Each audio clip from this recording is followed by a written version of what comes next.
Hi everyone, thanks for checking this out. Here I'm building a double bound sunburst telly, aged to be in the region of around a 62 to 63, built from scratch. It's hard to document everything in the build process, but I've tried to get all the main points. However, if there's anything else that you want to know more in depth, I can make an extra video just for that. I always start off with a blank. This allows much more freedom in different pickup routes and positioning, but here it's just a standard pre-CBS telly spec. Most of the jigs you see I've made myself as well, like this one for the string ferrule holes, these depending on era, but here I'm just using flush fit. Then on hogging out all of the cavity wood ready for routing. This is a deceptively difficult bit as you don't want to take too much out in depth in case you leave drill marks, but you also need to hog out as much of the wood as you can to make the router's life easier. I use a collection of Forstner bits here and make lots of mess. Then it's on to routing, again using a collection of various sized bits to sneak up on the final depth. This router I'm using is a Bosch POF 1200 and I've had it for around 5 years and it's done very well. This first bit I'm using is a Trend guided router bit, 1/4 inch shank and 12.7mm cut. It's best practice here to route off the remaining wood in stages so as not to overburden the bit. This can cause a lot of issues like juddering of the router, tear out, or in the worst case, the bit snapping, which really wouldn't be ideal. Always err on the side of caution when using routers like this, and always use eye protection. I usually route off a few millimeters at a time, a little more if you've already took off the bulk of the wood, and start with a shallower bit and move up to a longer one. Again, the template for this was made by myself. It's a 12mm MDF and taken off the spec of a really old telly body. I can also make another video on how to make templates if you're interested, just let me know. I'm not using a router table here, and I think for this it's a bit unnecessary as a handheld is a bit more controllable during this, and you can see exactly where you're routing crucially. So once that's done, it's on to routing the binding channel, this time with the Radian Tools router bit set to 1.5mm or 1/16 of an inch for the type of binding I'm using, which in this case is 1.5 by 6mm, roughly 1/4 inch. It's from Rothko and Frost, and it's the CAB binding in parchment. I prefer this parchment colour to the stark white. It's sort of an in between white and cream. When routing the channel, it's really important to ensure firstly the body is perfectly sanded on the sides, as any imperfection will be picked up by the guided router and that'll telegraph it into the final shape. Secondly, the router must always remain flat, as any movement laterally will cause the bit to take out wood that you still need for the walls of the channel. This is sped up here, of course. Here I'm removing the vintage style router guides, as they serve no purpose on this body, but for the original 50s and 60s models, they all have roughly 3mm or 1/8 of an inch holes where the templates were attached to the body. And now that's the body ready to bind. It's a really tricky thing to get right the binding, and I first pre-bend it using a heat gun around the body, especially around the neck area on the back where the curves are extreme. And then tack these into place with some masking tape.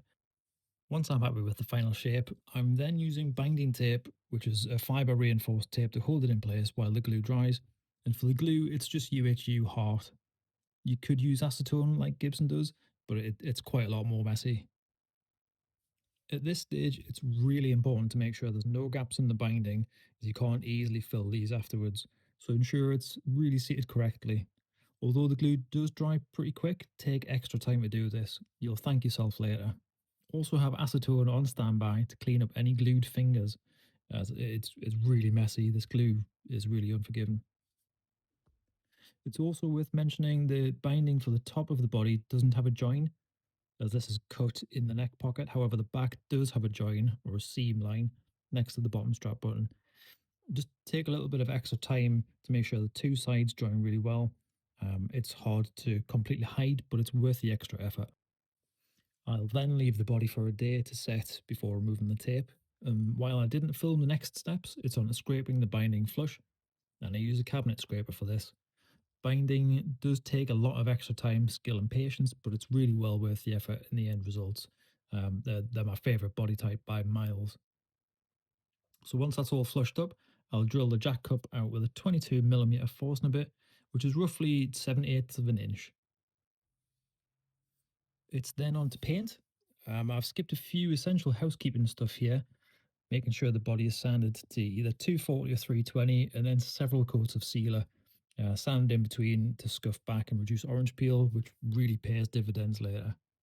And after all of that, when you're ready to spray the actual colour, mask off the binding with some 6mm Tamiya masking tape. For all you scale modelers out there, it's the best tape I've ever come across. There's no residue, and it's a really crisp finish.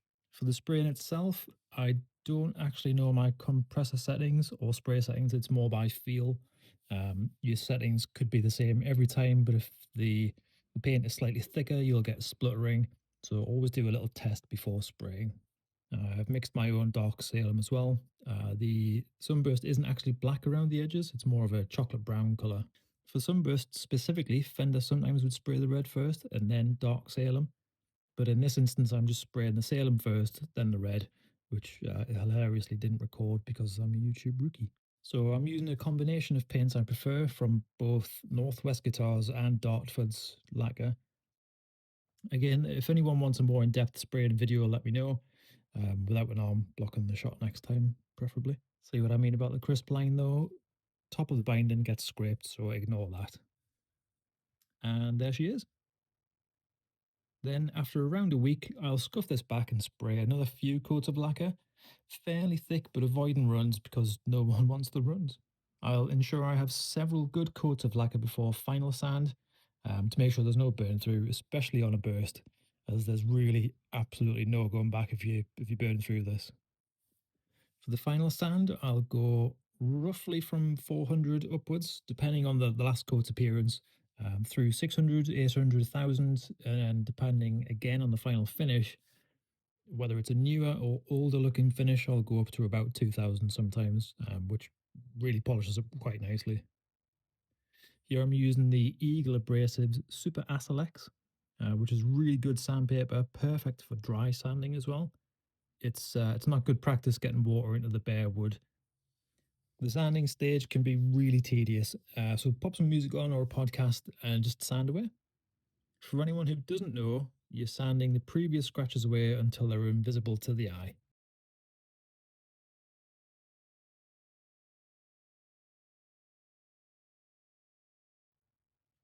Once that's all done, it's on to polish, which I also didn't record because I'm new to YouTube. I use a lamb's wool bonnet on an orbital sander with some T-cut or Maguire's car polish to bring out the final shine. And depending on the aging I'm about to do, I'll sometimes sand areas back before I final polish. This is where they would naturally wear, so the aged area is polished alongside the rest of the body, which really brings everything together. I'll hand polish the final layer using a very old Tamiya polish cloth, which is pretty much turned into a chamois leather at this point. And then there's the final shine, ready to be dulled back down, aged, scratched, buffed, and treated really badly. But my thinking is the original body would have been a pristine gloss at some point, so why not start from there?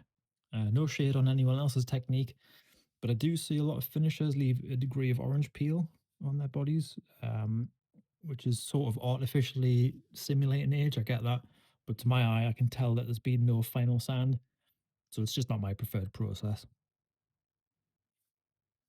I didn't film all of the aging. I do this over a few days, little bits at a time, so as not to make it uniform. I'll use a lot of different items to age, whether it be rocks, keys, mic stands, a stray headbang, essentially mimic an actual age and where that would have come from, not just banging the body with some tools. The jack cup installer tool, however, is really one of the best things I've ever bought, and I'm pretty sure StewMac still sell this. Fit the retainer into the installer, tighten and then release, and it's that easy. Just don't over tighten it, is my only advice. And then once that's in, I'll install the ferrules in the back using the old soldering iron technique. It's relatively high heat, so you have to be kind of careful it doesn't melt the lacquer around the ferrule. This is really handy instead of hammering in because this could crack the finish. Or worse, you could hammer the back of the guitar, and don't ask me how I know. It still does take a bit of pressure to get the ferrules flush, but be mindful not to start sizzling the lacquer because it will burn. And then it's on to finishing. I finish the aging with some checking. I will use compressed air from a spray duster. This is a spray duster upside down, and it basically freezes the finish. And the sudden temperature difference cracks the lacquer like glass in really specific ways. Then just rub in some various washes, powders, being careful not to overpower the look though. For a white finish, for example, just be really careful not to use a dark wash. Otherwise, it kind of looks a bit fake. And then that's it. A tally from start to finish. Thanks everyone for encouraging me to make this. It's my first video on YouTube and hopefully not the last. Also, it's a really full on project to film at the same time. But if you feel like subscribing for more, great. If not, it's also cool. You do you. Don't forget, if there's any specific that you want to see, just ask in the comments. I will read every single comment. And thanks again. See you in the next one.